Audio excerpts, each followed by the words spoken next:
This is Whisper from History, where forgotten voices rise again. If you missed our 32-episode Season 1, Dark History, watch the full playlist on our channel. This is the story of 1922, when a journalist named Arthur Greeley brought home an old Underwood typewriter. He thought it was just a machine, but from that day forward, his life became a tale where every word carried a message of death. Stay till the end, because that's where the true horror begins. It began, as many unsettling tales do, in the dim quiet of a forgotten study. The year was 1922, in a modest brick house on the outskirts of New York City.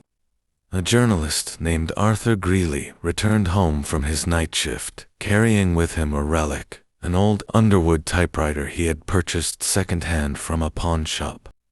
The machine was heavy, worn smooth in places by years of hurried hands.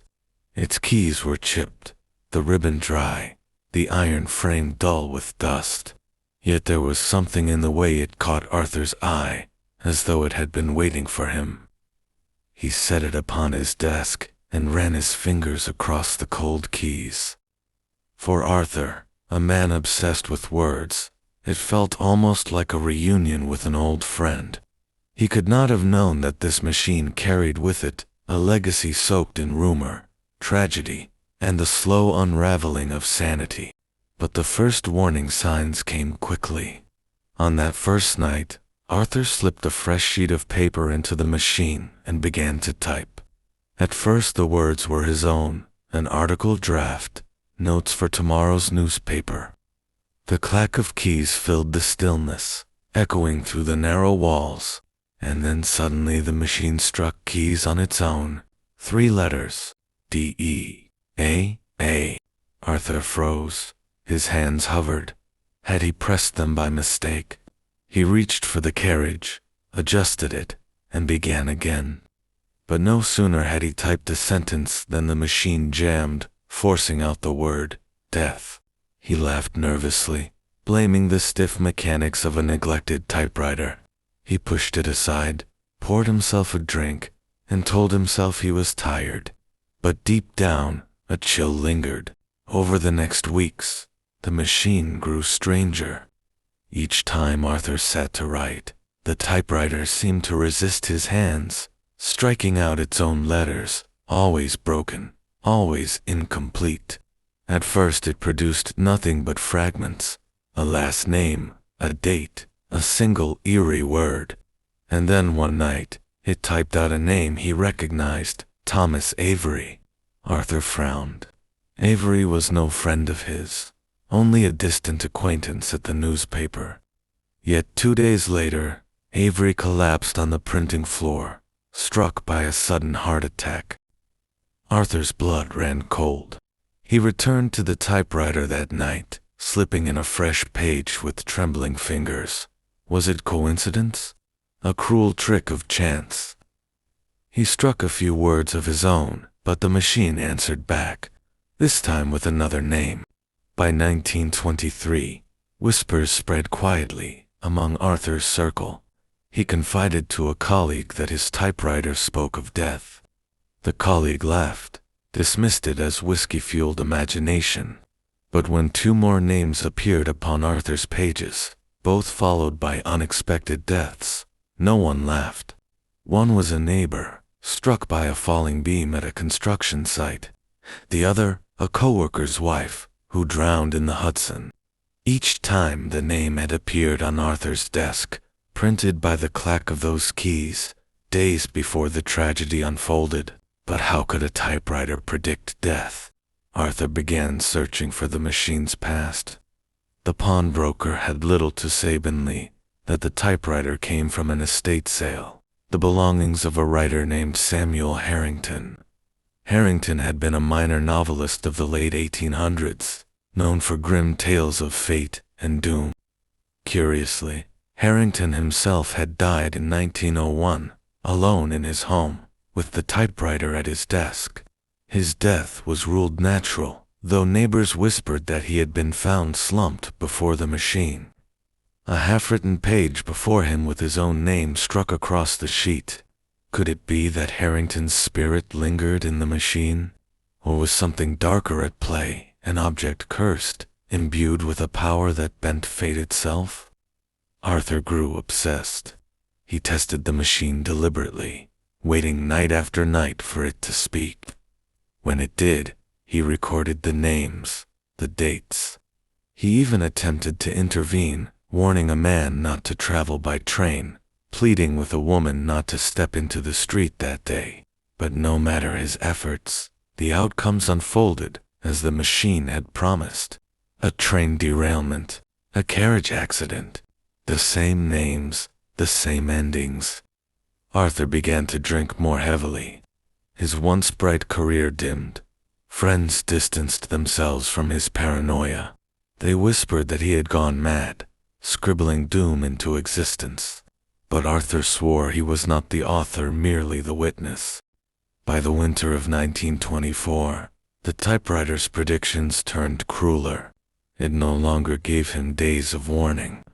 Instead, it spat names only hours, sometimes minutes before the death occurred. On one occasion, as Arthur sat hunched over the keys, it struck out the name of a visiting editor. Moments later, the editor clutched his chest and collapsed right there in Arthur's home. Arthur was horrified.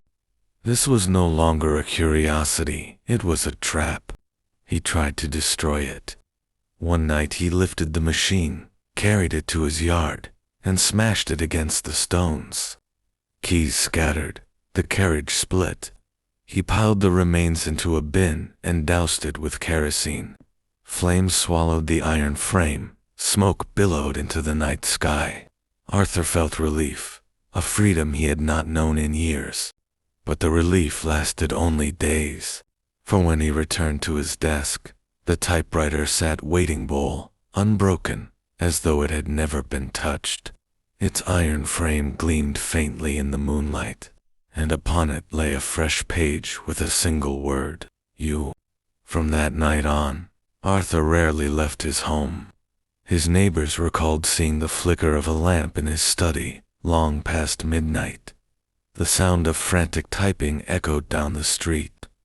He grew pale, gaunt, a man unraveling under invisible weight. Journal entries discovered later hinted at his torment.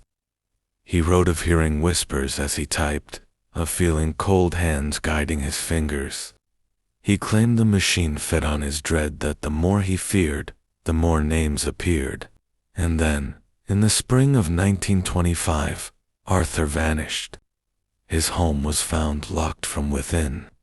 On the desk sat the typewriter, with one last sheet still inside. No words, only a long line of repeated letters, the carriage striking over and over, as though the machine had been typing endlessly into the void. Arthur's body was never found. The story might have ended there, sealed away in dust and rumor. But the typewriter resurfaced years later. In the 1940s, it appeared again, this time in the possession of a Brooklyn collector. Within months, the collector's wife was dead, followed by his eldest son. Terrified, he locked the machine away in a trunk and sold it quietly to a traveling bookseller. In the 1960s, it emerged once more. A college student purchased it for a few dollars at a thrift shop. She laughed at its heavy clatter, calling it romantic. But when she began waking to the sound of its keys in the night, with fresh pages bearing names she knew, her laughter ended. 2 of her classmates died suddenly that semester. She fled her dormitory in terror, leaving the machine behind. Time and again, the typewriter slipped into new hands.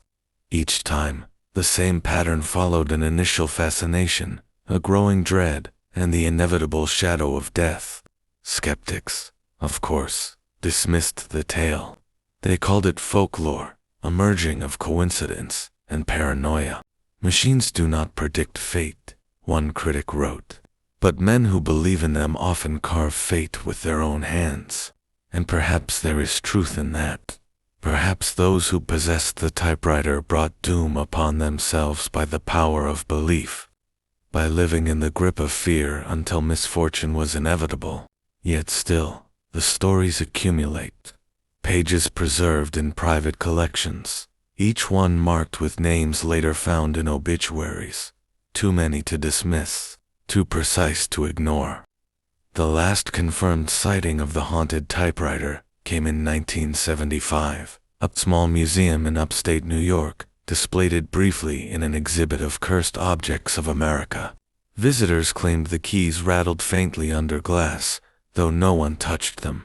Within months, the museum's curator fell gravely ill, and the exhibit was quietly dismantled. The typewriter vanished once more, its whereabouts unknown. Some whisper it rests in a warehouse, hidden among crates of forgotten artifacts. Others claim it was buried deep in the earth to silence it forever. But among collectors, a darker rumor persists that the machine is still in use, quietly striking names onto blank pages, its owner too afraid or too enthralled to reveal it. What then are we to make of the haunted typewriter? Was it cursed by its first owner, Samuel Harrington, a writer whose obsessions imprinted upon the keys themselves? Was it a conduit, channeling some force beyond comprehension, turning human lives into mere sentences upon a page? Or was it nothing more than chance, sharpened by fear and memory, a trick of the human mind weaving meaning where none existed?